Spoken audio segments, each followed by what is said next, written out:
Vilna, the city full of life and innocence. How often do I think about you? And when I think about you, a tear rolls down my cheek. I remember the rivers, I remember the streets, I remember the forest. And something gnaws at me and doesn't let me sleep.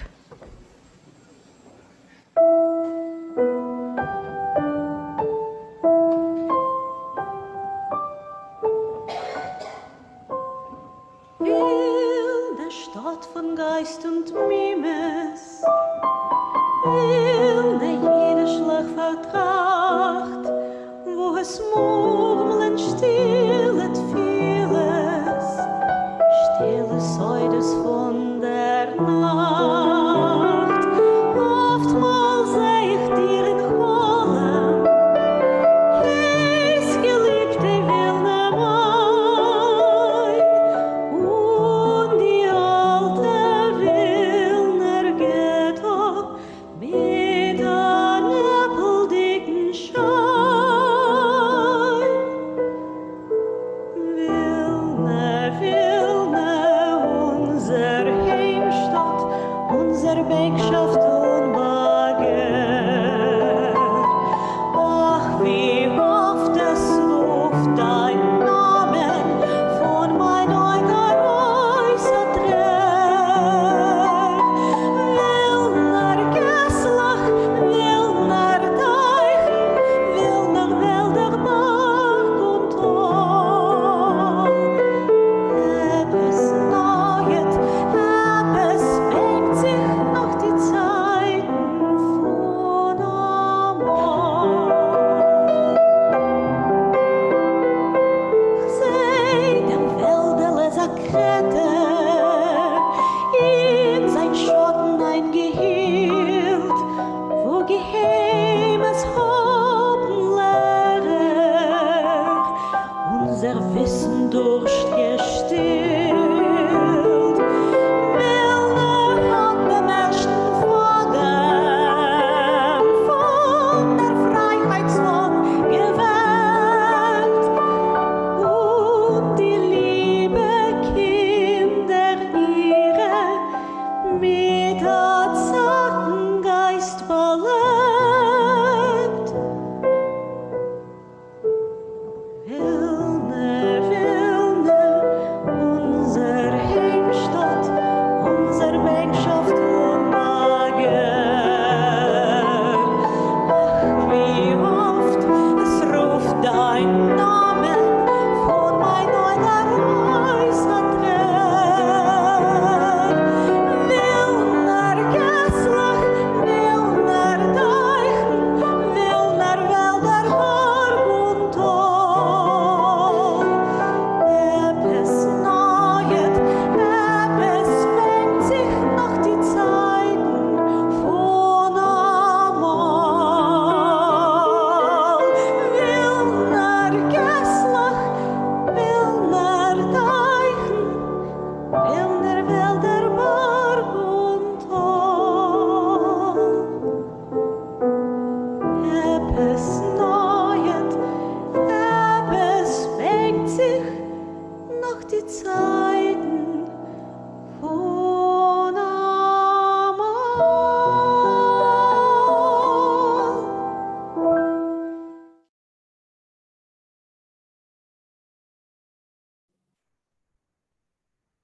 Dank Jelene Schulzen, Benjamin Schechter bei der Piano.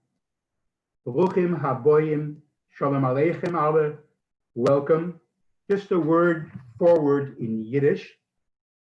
Gedenklich vieren wir sich da auf der Nusakh Vilna Akademie zweisprachig.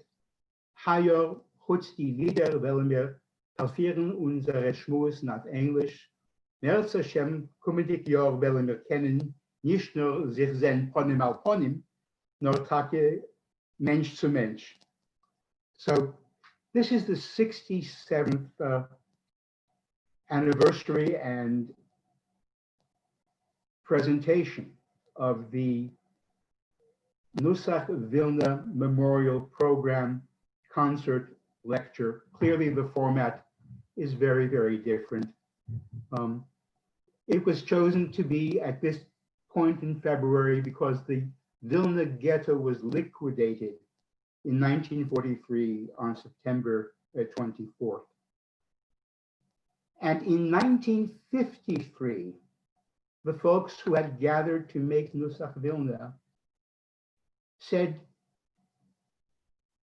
we have to not just support each other and share each other in our losses and our grief, but we have to affirm the cultural heritage in which we have been raised.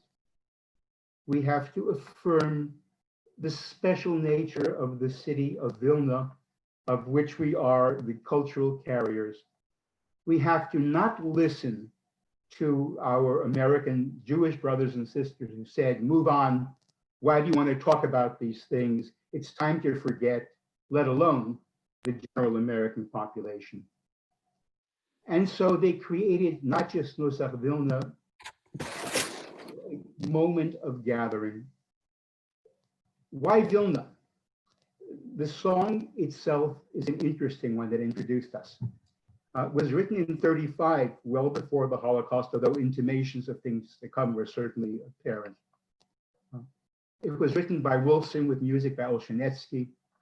And in addition to what Yelena told us about nostalgia for the lovely town and the streets and the river, and she sang Zedos Veldele Zakrete, wo Geheimes haben Lehrer unser Wissen durchgestillt. Zakret, secretly teachers slaked our desire for knowledge. Vilna hat dem ersten Faden in der Freiheitsfahne gewebt. Vilna was the first to weave the first thread into the flag of freedom, referring here to the founding of the Jewish Labor Bund, standing up for the dignity of Jews as workers and for Jews as a Jewish people. These became important pieces in the identity of Vilna, whether they were Bundists or Zionists or folkists, or it became an important piece of the identity of Vilna. Vilna was the paradigm of a successful diaspora nationalism, of maintaining integrity of one's own identity and culture while engaging with the broader world. For that reason, Vilna is not just something that those of us who have a personal connection share, but something which has much to offer to the wider world, to the broader world. So that will be our conversation today, moderated by my chaver now, Alex Weiser. Alex is the public program director of YIVO.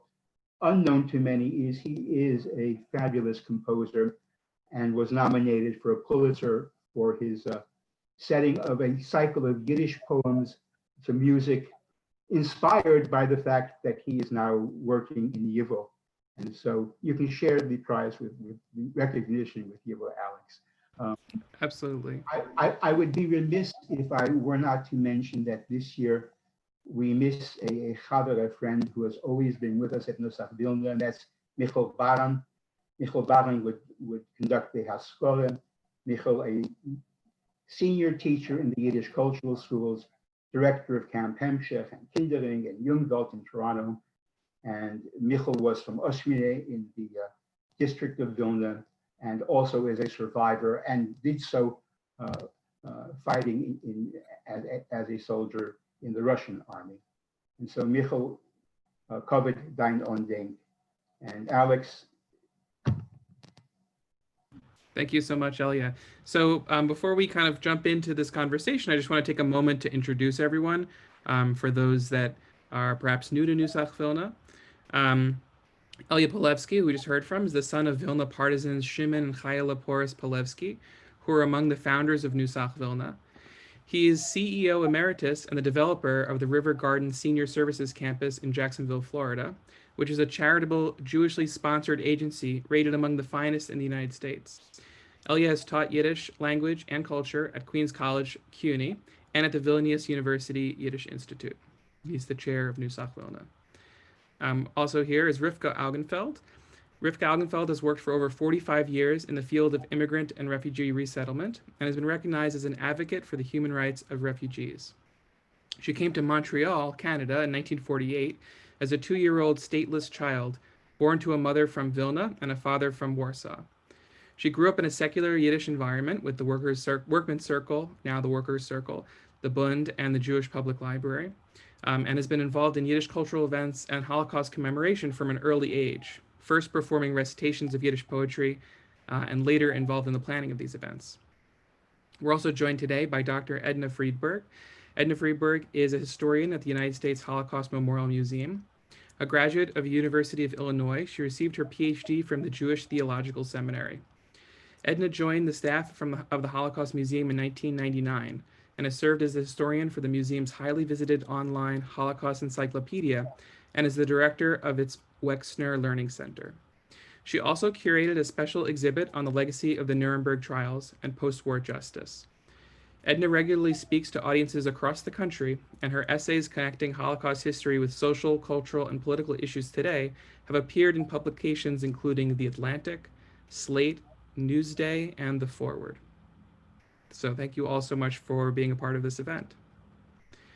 So to start off the conversation, kind of picking up where Elye left off, perhaps we can move to Rivka, and you can tell us a little bit about what Vilna means to you. Well, I think Vilna was probably one of the first words I heard, as a child.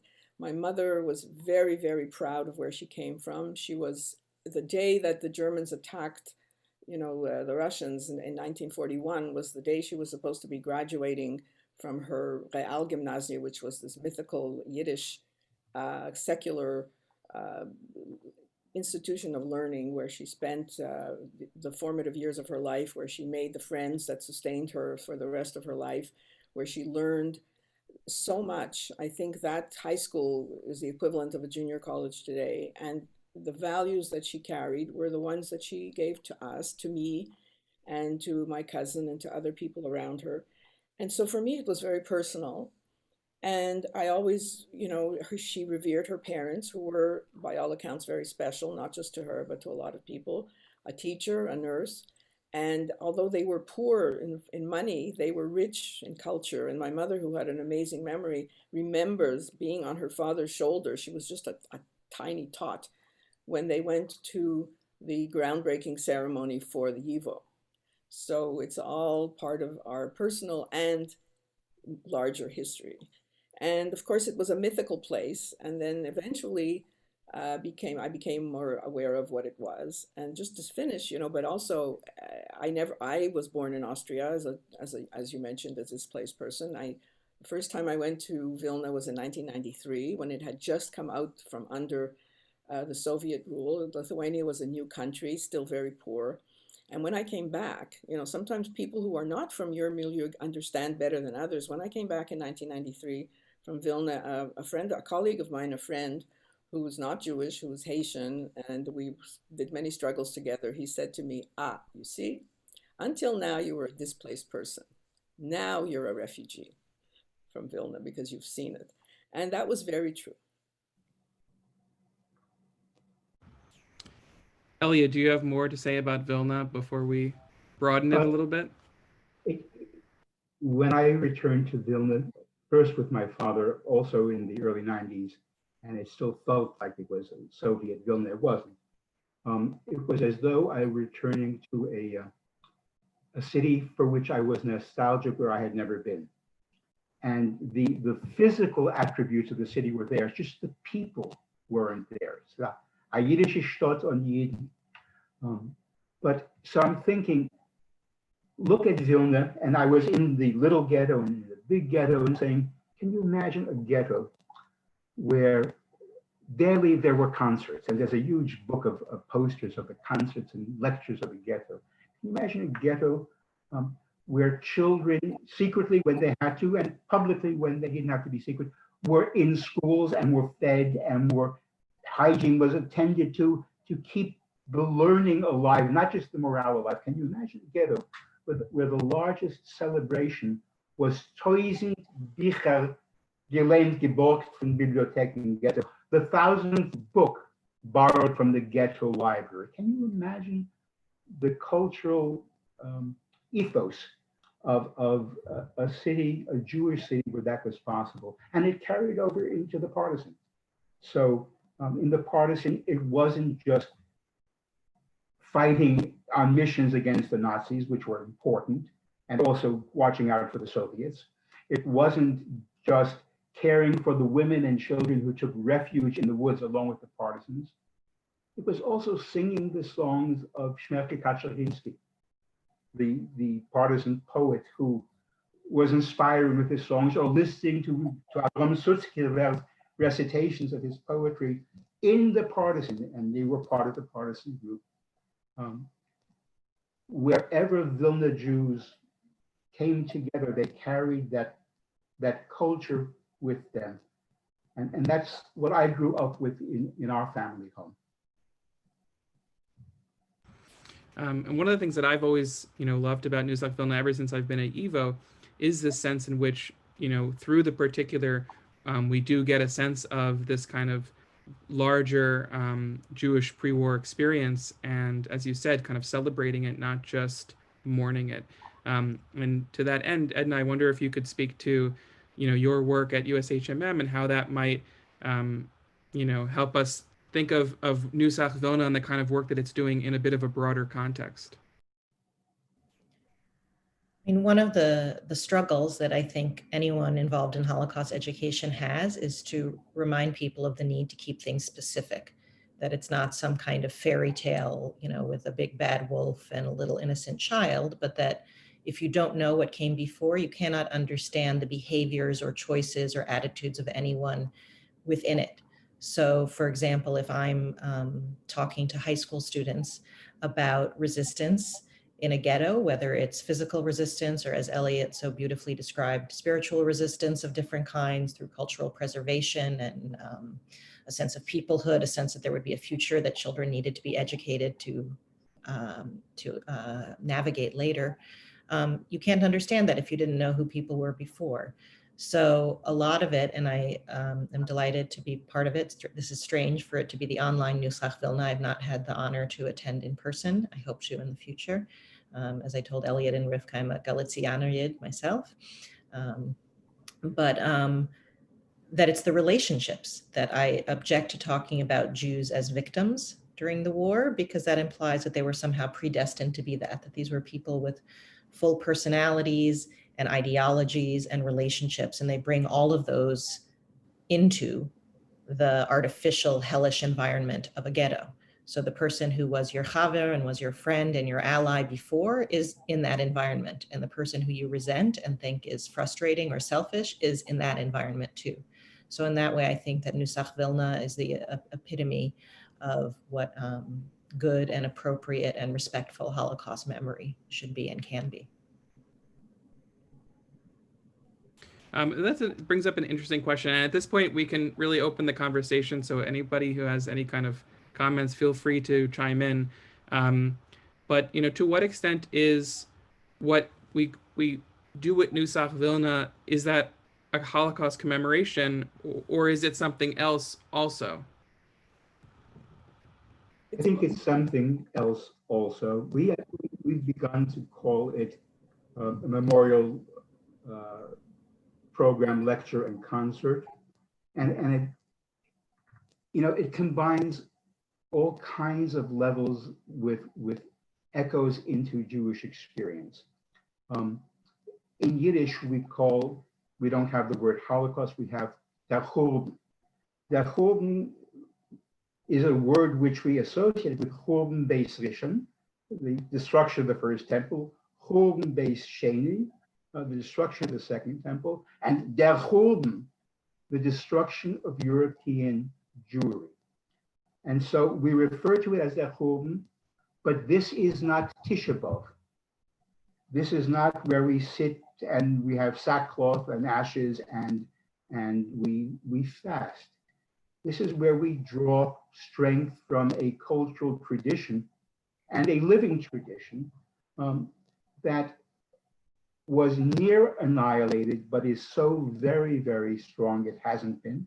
Remarkably, afterbirths and shoots coming from all parts of the world, both academically and in terms of the arts and in terms of people's own enrichment.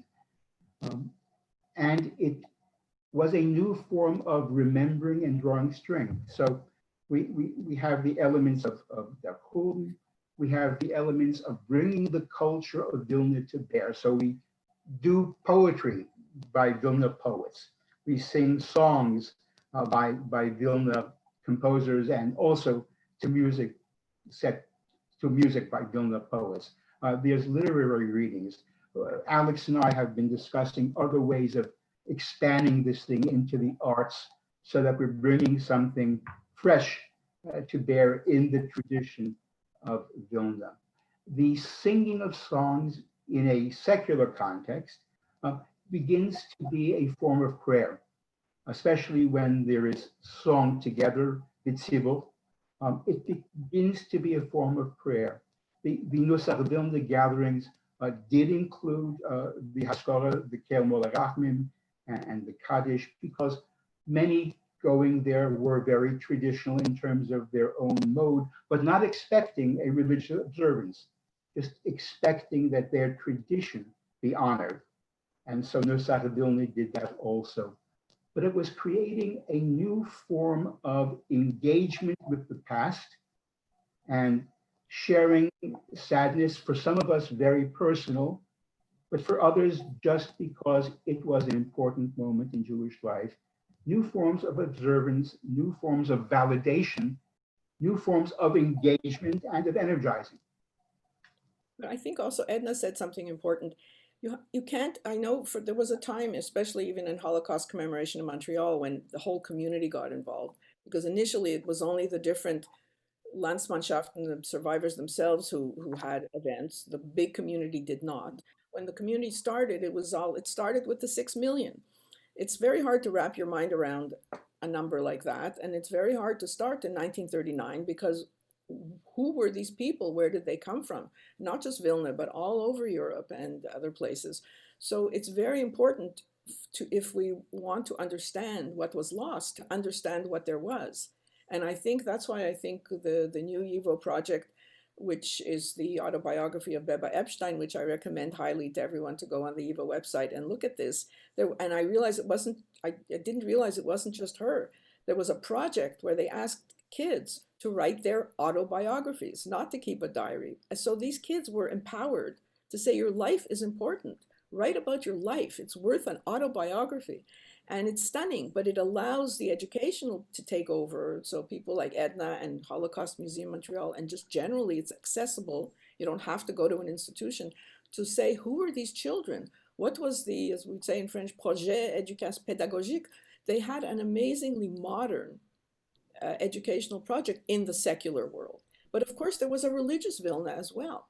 But the one thing that what always struck me is my mother said it wasn't, the division was not as bitter as in some other places. So even though my grandparents, my mother's parents were very secular, they kept a kosher home so that their relatives who were Orthodox could come. So, and I don't think you had that many people who bothered, once they had broken away, to set up a home where their, relatives could come. And so to me, that was always a special thing. But I think for me, what was very important, which I also recommend, is when I read, that was a much, much later, when Lucy Davidovich wrote her book From That Place and Time, which was, so Lucy, for those who don't know, and I highly recommend this book, Lucy Davidovich was a major historian, but she went to Vilna in 1938 as part of a project that she had. And she wrote this book where she describes, as an outsider coming in, but speaking Yiddish, what Vilna was like. She tells the whole story, the poor and the Orthodox and the rich and the not so nice. And the other thing I think I'm going to finish that, we cannot talk about people as saints. They were not saints. They were human beings. They had their strengths and their weaknesses. Some of them were not so nice. Some of them were very nice. They had fights, they had quarrels, they lived life. And I think that's what we make. And as Edna pointed out, it's important to do this with detail. Yes. Go into the By Nusakh Vilna was so eager to have translated, annotated, and published Herman Krug's journals, the last days of the Lithuania, Jerusalem, Lithuania, which is literally a day-by-day journaling of life in the Vilna ghetto with all of the good guys and all of the bad guys and all of the parties. And Rivka is absolutely right. In Vilna, there was a Yiddish gas, a Jewish street, where even if folks were at odds, they recognized they were part of a community and at various times coalesced in mutual respect. So one thing I'm sorry, go, please. That's okay. I was saying when we were prepping for this to Alex and others that, you know, Jews tend to interrupt anyway, and Zoom just exacerbates it, you know, the ability to misread body language. I was struck when you're talking about the education of children and things like that, also to remind people about the lost potential, I think has to be a very important part of Holocaust memory and education. In the building where I work, when I'm able to go to work, we have a quote from Yitzhak Katz-Nelson about the children, and from these a new dawn might have arisen. I think that especially when we're talking to people who have no personal connection to the Holocaust, whether it's to Vilna or another place, but American Jews whose families were here before, or non-Jews, that it's important for them to recognize themselves in this history. So to help, for example, doctors to see how their counterparts behaved during this time, artists to see how other artists reacted during that time, to make it relatable and to take it out of this realm of the abstract and make it very, very human. The other point I think that is significant when you're talking about relationships between people who may have been religious or not observant or anti-religious is that they still shared a cultural frame of reference. My father, who grew up in southern Poland, was born in Rzeszów and grew up in the town of Yarosław, not far from Krakow, a couple hours away. He grew up observant and rejected it, but he always said to me, "We know, but we don't do." Like, in order to fully reject something, you need to know what it is you are rejecting, and that there was a presumed literacy in it. And I think about, and I'm very grateful Alex did not ask me to make a plug for YIVO, but I did a lot of my dissertation research in the YIVO reading room, that you can't understand a lot of the texts and primary sources that are there unless you know what they're playing off of. You know, it might be making an offensive joke, but you have to understand the Torah reference in order to get it. So there is this long interwoven tradition and an assumed literacy in it that I think we have to make sure is not lost. So. I'll pick up on that in two ways. So my father, who went to Ramalah's yeshiva, and at the same time, and went out of respect to his father, curiously, who was a chassid in Vilna, a Kobriner chassid in Vilna, but went out of respect to him and told him, "Ich will sein ein Arbeiter, I want to be a worker." And his father said, "Is sei nicht kein schwerer Arbeiter, lerne euch ein Fach zu arbeiten mit dem Kopf und mit den Händen." So learn a trade where you have to work with your hands and your mind. And he became a goldsmith, a jeweler, and became an activist in the Bund and became metal terrain. Bringing us up, he would sit and study Talmud with me. He would sit and study Gemara with me. He would tell me to go to shul, Zevi dein Volk davent. Although as we know, but we're not doing. Know what your people are doing. When he had his child with a wife, and both wife and child, Rivka, and the child Arkady, were grabbed in a roundup in the small ghetto when he was out on a detail. But he named the child Arkady after one of the founders of the Bund. And his father, Arkady Kremer, and his father called together his Hasidim and to do Alachayim, you know, whiskey and herring. And they said, "Nu wie heißt das Kind?" And he said, "Das Kind heißt Arkady." And the Hasidim say, "Was Nomen ist das Arkady?" And he answered, "If mein Shimke gibt ihm ein Nomen Arkady, is es a kosher Yiddish Nomen." Okay? So if my Shimke is giving him that name, it's an absolutely kosher name. That's a remarkable thing to have in a personal tradition, but in a sense, it also reflected an openness that was characteristic of Vilna. But I think generally, if I can just follow from that, a lot of the survivors that I know, people who came from from these very sophisticated backgrounds, from Białystok, from Warsaw, from Krakow, from Lodz, from Vilna, when they came to, I can't speak for the United States, but I have a feeling it's not that different here. People didn't know enough about where they came from to understand really who they were. And they were treated, and there's nothing wrong with coming from a shtetl, don't get me wrong, but they were not from the shtetl, many of these people, not everybody. They were parts of whether you were religious or secular or whatever, or right or left, you came from somewhere very rich with a culture.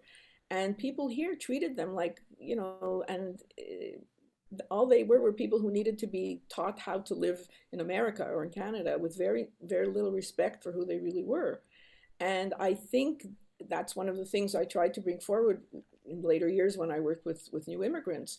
These people come from somewhere. They come with a culture, they come with a language. You have to respect who they are before you can properly help them understand what are the things they need to understand about the new country in order to successfully integrate. But you can't just dismiss it. And many people faced that. They faced this idea, and many of the Jews who lived in Montreal or who lived in the United States, whose ancestors had come around the turn of the century, knew very, very little, not everybody, but a lot of them knew very little about where their families had come from, who they were, the cultures they had come from. So they weren't equipped to really understand who the new people were that were coming in. And on top of it, of course, people were traumatized. They needed all kinds of help. It's not to say that people, escaped all the horrors, but so again, anything you bring in that's human, and I just want to make a plug. There's a number of years ago, a Quebecois, French-Canadian filmmaker called Carl Leblanc was struck by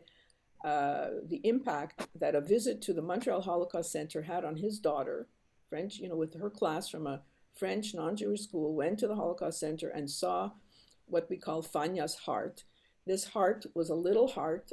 You can look it up, made by a group of women for a woman, Fanya Feiner, who's still alive in Toronto. For her 20th birthday, they made her a heart that opened up to express their love for her.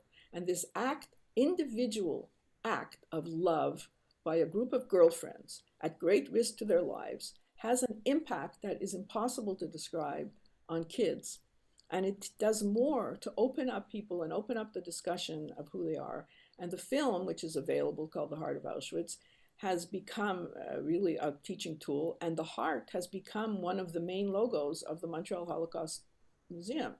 So these stories, these human moments, human emotions, keeping your Tzelem Elokim, keeping your humanity in the face of such horror, they're important to tell, because it tells us we can be this, we can be human, we can face this. Not everyone can do it, but it's just something to understand about what is important about these human beings. They weren't numbers, they weren't just victims, they acted, and they acted sometimes at great peril to their lives, but it's an inspiration. So I think for me, the whole story is being inspired, and of course, trying to live up to those values, which is not always so easy when you're a kid. I think it's that particularity that Nusakh Vilna explores of, really what Jewish life before the war in Vilna, but also kind of in many ways in general in Eastern Europe was like, through Yiddish, through poetry, through music, kind of keeping that tradition alive in a new context makes it a really special thing, and very different from other forms of Holocaust commemoration.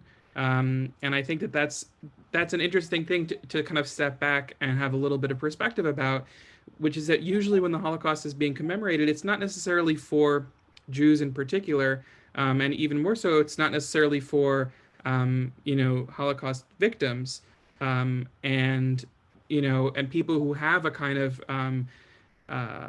who are maybe trying to create this kind of link with this pre-war culture that has been severed by the Holocaust. It's because, so apropos of that, Edna, perhaps you could speak a little bit about some of the different kinds of Holocaust commemoration and Holocaust education that is not Nusakh Vilna, that kind of will help us see Nusakh Vilna within a broader context. So I think that the main thing to keep in mind when talking about Holocaust commemoration and memorialization is who is the audience. Whether it's for a Jewish audience and is very different than if it's for a non-Jewish audience. And even then, it is also very different if it's personal, if it's for survivor families created by and for survivor families, or for American Jews who have their own jumble of misconception or guilt about it. I know I come from a mixed marriage of a Brooklyn girl and a survivor, and I could see this tension in my family in terms of how much we would focus on it. I was curious. I went to look actually in anticipation of this program to see the kind of guidance. So the Holocaust Museum in Washington is not a Jewish institution. I'm not sure if people are aware of that, but it's part federal and part private, and it is distinctly not Jewish. And 85 to 90% of our visitors are not Jewish. So what are they coming for and what are they interested in? We offer guidance institutionally for how to hold a Holocaust memorial ceremony. So I went to look, and for example, many military bases, almost every military base, including around the world, I've seen live streams pre-COVID of held in April around Yom HaShoah, Holocaust remembrance ceremonies held from a tent in Iraq of American servicemen or Afghanistan. And so what is that about? And really it falls under an EEO for non-American audiences. This is equal employment opportunity. It's sort of diversity and cultural respect initiatives that the American government and that American society has. So it falls in the same basket as Women's History Month and Black History Month and Asian Pacific Islander Month. So, but it's an outlier because it's the one that is really about a crime. Black History Month doesn't tend to talk a lot about slavery. It tends to talk about, heroic figures or the civil rights movement. And so I find it really kind of fascinating and a little bit maybe unhealthy that the part that is related to Jews is exclusively about a crime that was done to Jews as opposed to who Jews are or what they did in response. But that's because of the reasons that people are doing it. And I know this is a meandering answer, but I think people don't necessarily, non-Jews, commemorate the Holocaust because of sadness about Jews. They see it as a cautionary tale for fill in the blank, the fragility of democracy, for the ways that people become complicit, for lessons about racism. So there is this temptation and tendency to universalize, and it is very hard to make sure that it stays rooted in the reasons that it happened, as you said, for Lucy Davidovich, in that time and place. There were very specific reasons. I might, Elliot, I'm going to interrupt you because we always interrupt each other. You made me remember something, Edna. In the beginning, when I was still very young, and I'm sitting in the home of Anna Fishman-Gonscher, who she and I and her sister and a few others, we were the wandering minstrels reading Yiddish poetry at various commemorations.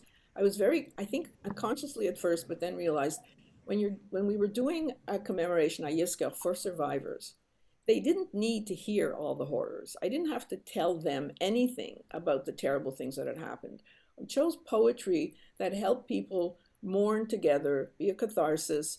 I didn't have to go into au contraire, I tried to avoid the poetry that was really rough, But later on, when you're talking to another kind of an audience, you do tend to change the material you look for because to make it more real. And also, I think, and again, I would give great kudos to, I know it's not the only place it happens, but particularly in Montreal, the Holocaust Museum has reached out to other communities, particularly to the Rwandan community, to the Roma community, and to people who were victims of and survivors of genocide. I take your point, Edna. And it takes a long time to be able to talk and to be able to mourn, but at least there was an earlier recognition of the need. And now we have a whole issue with Rohingya refugees. So it's using this experience, as you say, to say, how can we learn? Why do we have to keep repeating variants of these horrible events? But it's different than in the beginning when we were just trying to bring some communal and community comfort to survivors as they mourned. So Holocaust remembering as a cautionary tale is in this world today of extreme importance. And as Edna again pointed out, but you can't just universalize it. You've got to say, these are the things that happen to these people in this way. And it can be with very detailed little things, including what kids did, like the heart of Auschwitz. It cannot just be universal language.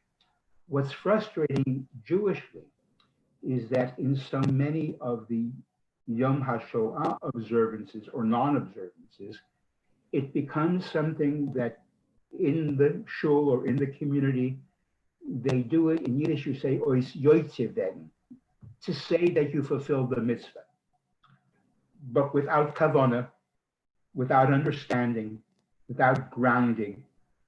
And so even more especially, in order to integrate it into Jewish history, so that it is not just, okay, let's get together and be sad, but let's learn and draw strength and enrich and move forward.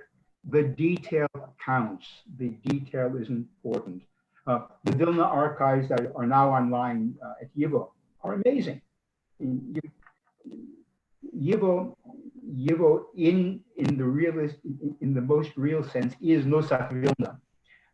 It is continuing in the mode of Vilna to fuel the ability to create within the Eastern European Jewish tradition. And so, again, Alex hasn't told us to plug this thing, and Jonathan certainly won't be angry about it. Alex, can I just say there, I see so many questions that people are asking in the chat that's coming up, and there's no way we can answer all of them, but I hope that there's a way afterwards to keep these questions and get back to people to answer your questions. It's not that we're ignoring you, it's just that we simply can't, in the few minutes that are left. They're fabulous questions, but we just can't deal with all of them. So apologies to everybody. We can save this chat. Yeah. And if anyone, I saw one person who said, how do I get in touch with this one or that one? I'm just telling everyone, if anyone wants my email, ask Alex and you can get it. You can email me and I will forward your emails. That's what we tend to do for these kind of questions. Sorry, Elye, please continue. Oh, sorry.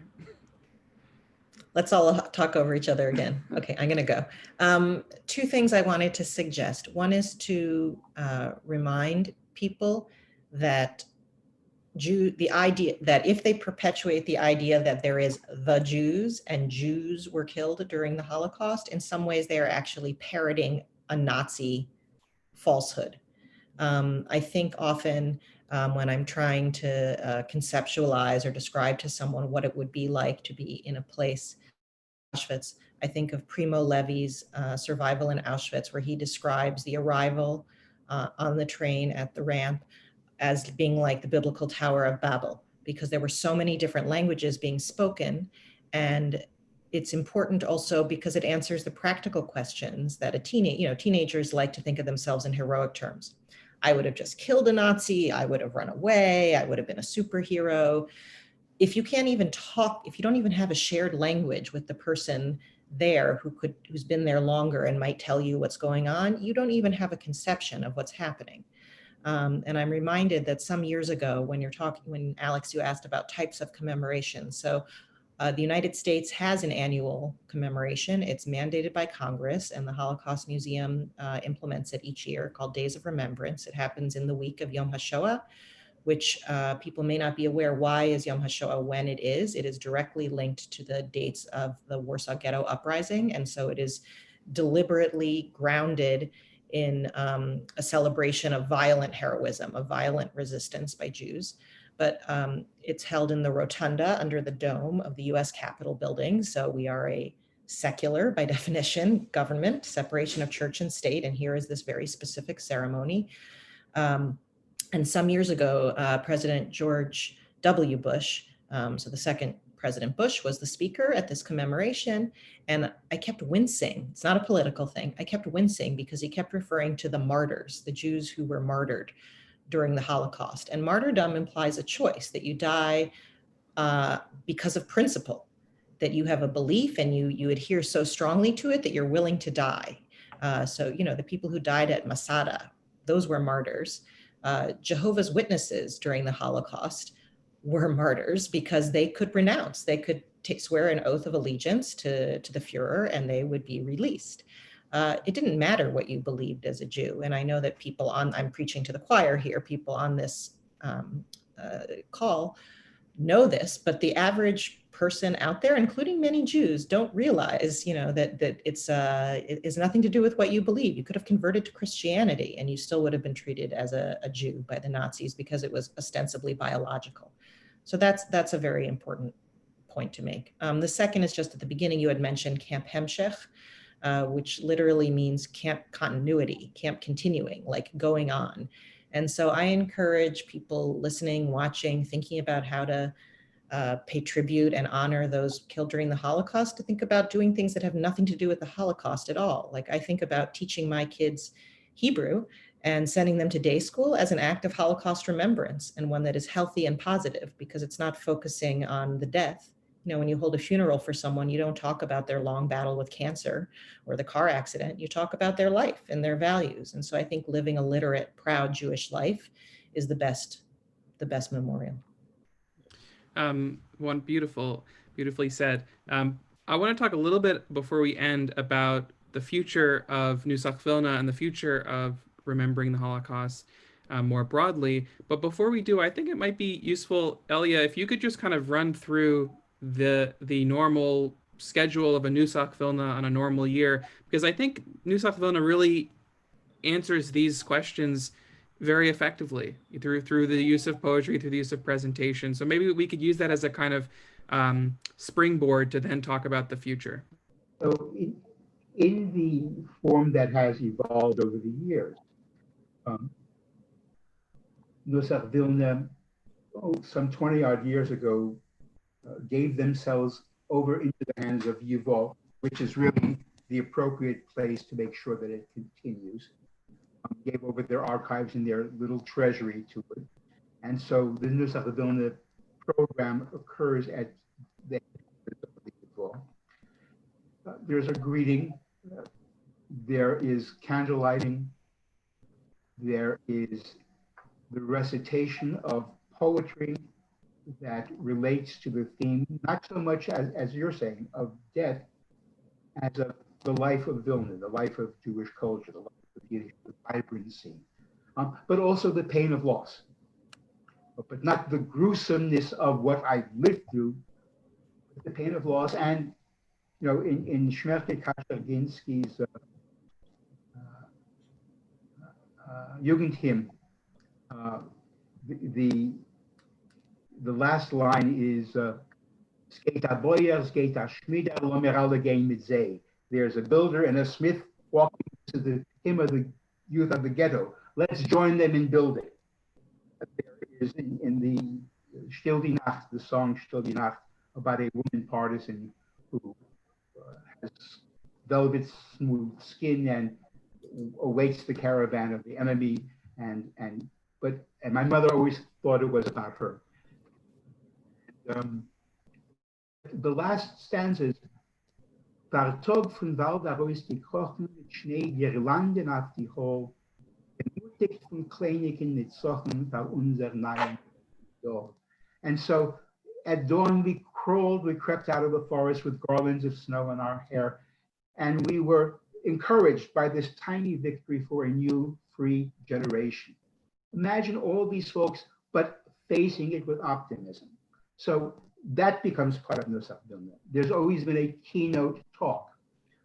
It could have been, or a keynote conversation. It could have been David Fishman and the Book Smugglers. It could have been Sam Kasov talking about certain aspects of Jewish cultural life in Vilna with a question and answer. So there is an intellectual, academic component, much on a different level than what we're doing now, which is kind of a meta conversation around Nusakh Vilna.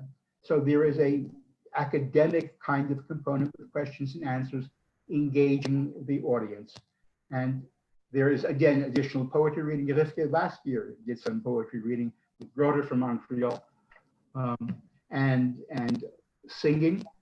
And again, the wealth of songs that relate to this culture and experience is just phenomenal. And when we gather in person, although this is not a religious ceremony, there has been the reading, the doing the recitation of Kelmol Rachamim, Haskore. When there were Holocaust survivors of Vilna who had recently passed on, we would read their names. Sadly, that generation is no longer with us to be remembered, with very, very few exceptions.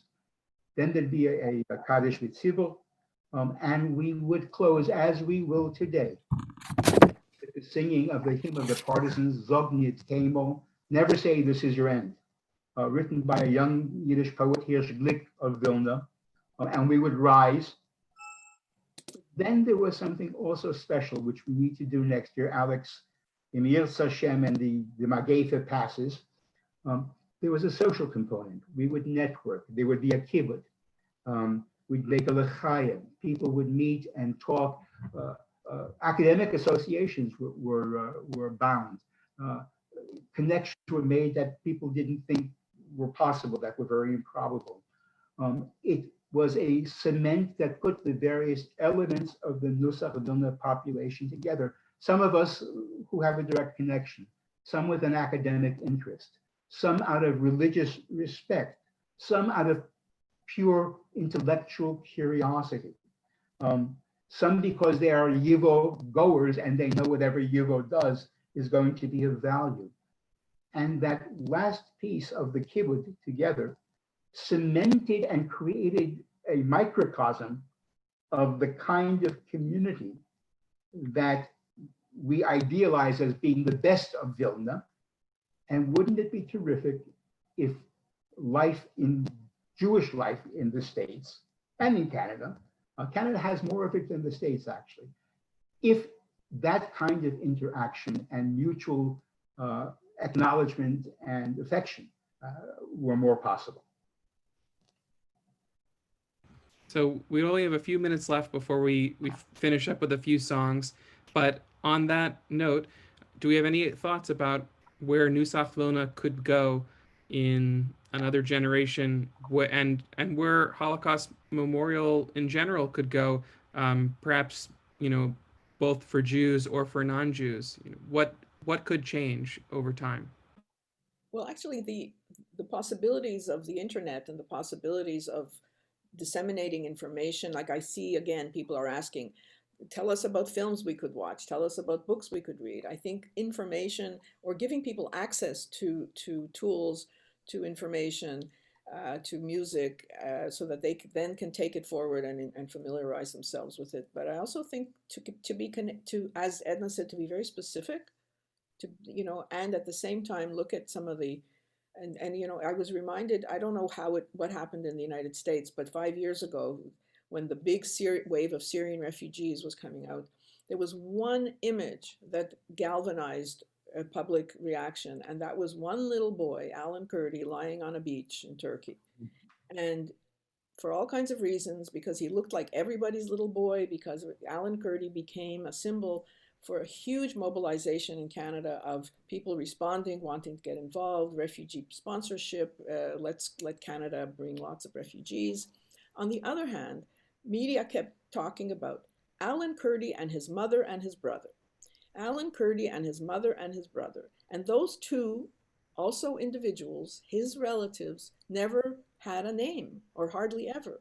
So it's really interesting that the same journalists and same media that were making such a big point about this child and his name couldn't take it one step further and name the mother and the brother that were right beside him. So we have to think about what we do when we depersonalize, and the power of the positive humanization and the individual who represents, yes, the bigger picture, but the individual that you can relate to and say, oh, this could have been my child. He looks just like my little son, and get people involved in a positive way.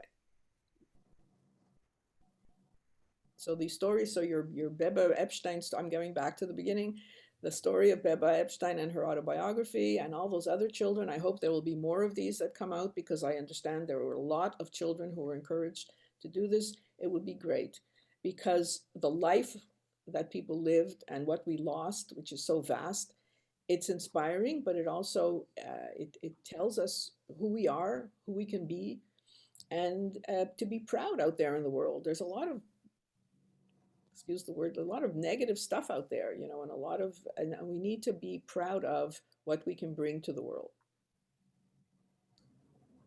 I think the other thing is to remember that there are a lot of elements of looking back to pre-war culture that have visceral and emotional feelings for many of us, but are actually impediments or turn others away.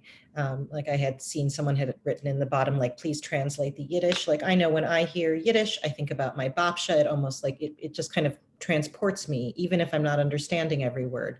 But to know that, you know, language barrier, not just of Yiddish, but people who don't know Lithuanian, don't know Polish, don't know German, like that intimidates people. And so there are ways, I know we've experimented in exhibits at the museum where we have photographs that have signs in different languages, and next to it we put a small version where we overlay it in English, just because it feels different to people. Or when we show photos that were taken using, or film using early color film, that it feels different to people because suddenly the kid looks like their kid, as Rivka was explaining. And I'm not implying you should colorize anything. I'm allergic to that, but there are things like that that make it more real. I could envision going for some of those young people's autobiographies that you mentioned, and many of them are translated beautifully in Daniel Sawyer's book with work done at YIVO, having young actors come in and do live stage reading of a couple of excerpts, and don't do too many, you know, focus on 3, just to make it that relatable. But then those actors bring in their community and they remember this and they relate and they inhabit that person. So I think there are ways that make it very vivid and visceral for people who don't necessarily have an immediate connection and don't need to, because at the end of the day, it's a human catastrophe. It's a human churban. So. And in Montreal, we have to do everything in English and French, so everything is bilingual. So right, so you're doing it anyway. So yes, but it you know, it takes thought, and it takes expertise, and it takes knowledge, but yeah. But it's worth it. And typically when we're doing this in person in YIVO, we do a lot of cross-translation. And we haven't, even when I've just been throwing in phrases, I've contextualized the phrases, but we haven't been using bilingual with cross-translation. But the idea, Edna, of having professional actors make alive some of those stories is a super idea. The idea of having music that was so composed, presented concert fashion, is a great idea. Exploding it a little bit so that it hits you on all your senses and provides a satisfying experience on many levels. And I think Alex will be very helpful in exploring what else we can do, so that in 25 years, whoever it is that's carrying this on will find pleasure in bringing a community together around it. Absolutely.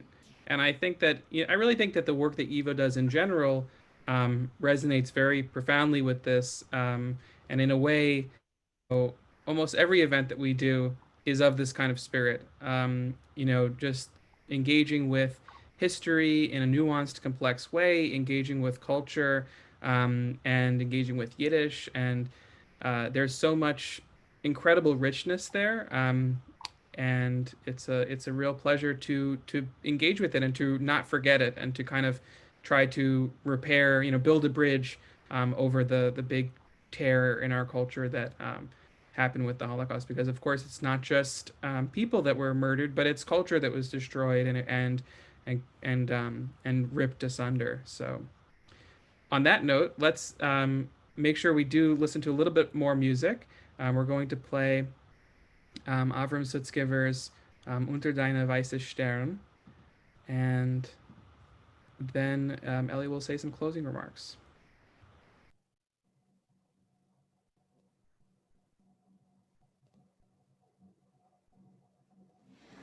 Under your white stars, stretch out your white hand to me. My words are tears, and they want to rest in your hand. Dear God, I want to give you all I have, because inside me there's a fire. But even when I rest, I'm on fire. And I run higher and higher, and I look for you. Where are you? I'm chased. There is no rest for me. Stretch out your white hand under your white stars.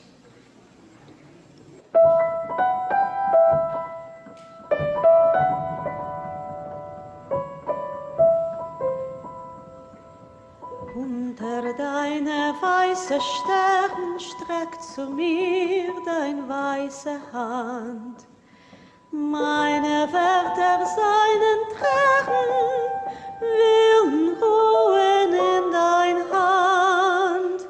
Sei es dunkelt, sehr finkel, in mein kellerdicken Blick. Ohne Hab gar nicht kein Winkel, sei zu schenken dir zurück. Ohne Hab gar nicht kein Winkel, sei zu schenken dir zurück. Und ich will dich Gott getreier dir verdreuen mein Vermeck, weil es mond in mir a Feuer und in Feuer meine Deck. Noch im Keller in Lecher weht die mörderische Ruhe. Läufe Hecher über Dächer und ich such, wo bist du, wo? Läufe Hecher über Dächer und ich such, wo bist du, wo? Nehmen Juden mich schon Treppen häufen mit Gewoi. Häng ich an geplatzte Strune und ich sing zu dir so. Unter deine weiße Stern streckt zu mir dein weiße Hand. Meine Wörter, seinen Tränen, willen ruhen in dein Hand. Meine Wörter, seinen Tränen, willen ruhen in dein Hand.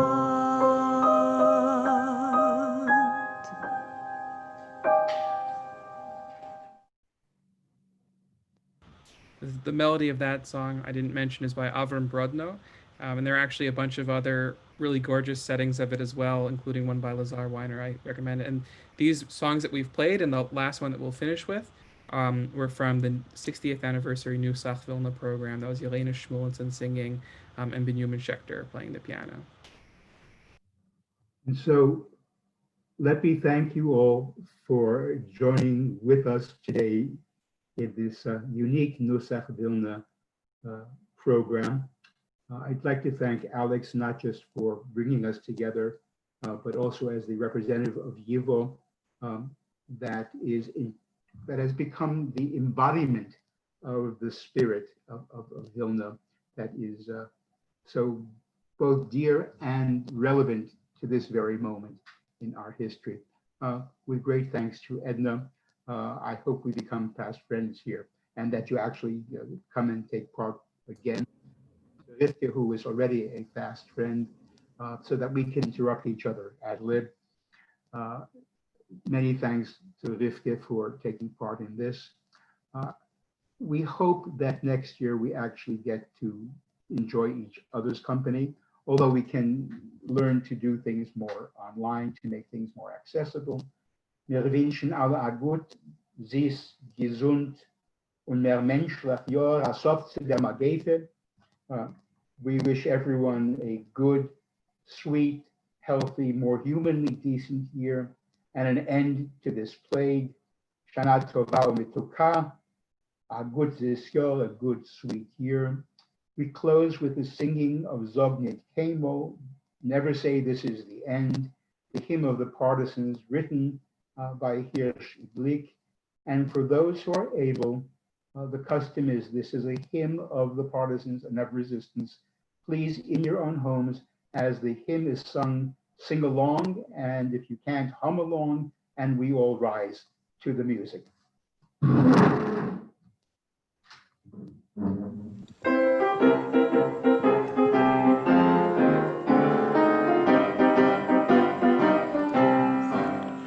Sag nicht keinmal, als du gehst am letzten Weg. Ein Himmel im blauen, verstellen blauen Tag. Komm, wettlich unser ausgebänkte Schau.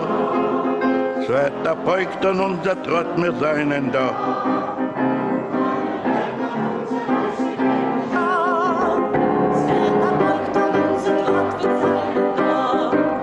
Von grünem Palmenland bis weißem Land von Schnee. Wir kommen all mit unser Paar, mit unser Weg. Und wo gefällt ist der Spritz von unser Blut. Sprotzen wettert unser Kugel, unser Mut. Wo gefällt ist der Spritz von unser Blut. Sprotzen wettert unser Kugel, unser Mut. Schwer die Morgensonne bei Gilden unserem Heim. Und der Nacht verschwinden mit dem Feind. Läuft versammeln wird die Sonne in dem Jahr. Wie Aperol so gehen das Licht von dort zu da. Läuft versammeln wird die Sonne in dem Jahr. Wie Aperol so gehen das Licht von dort zu da. Das Lied geschrieben ist mit Blut und nicht mit Blei. Es ist nicht kein Liedl von einer Feigl auf der Frei. Das hat der Volk zwischen Fall gewähnt.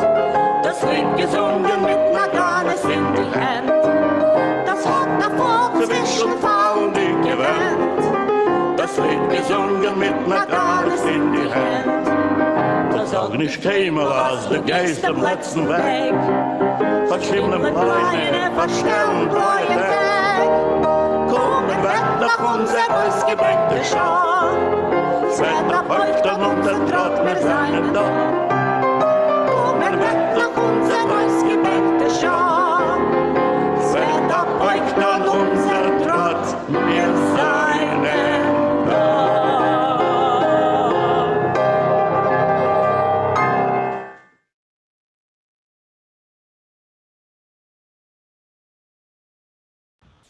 Thank you so much for joining us, everyone. Thank you. It was a pleasure. Good year. Happy New Year to everyone. Thank you. Lassen wir sich sehen in Frieden.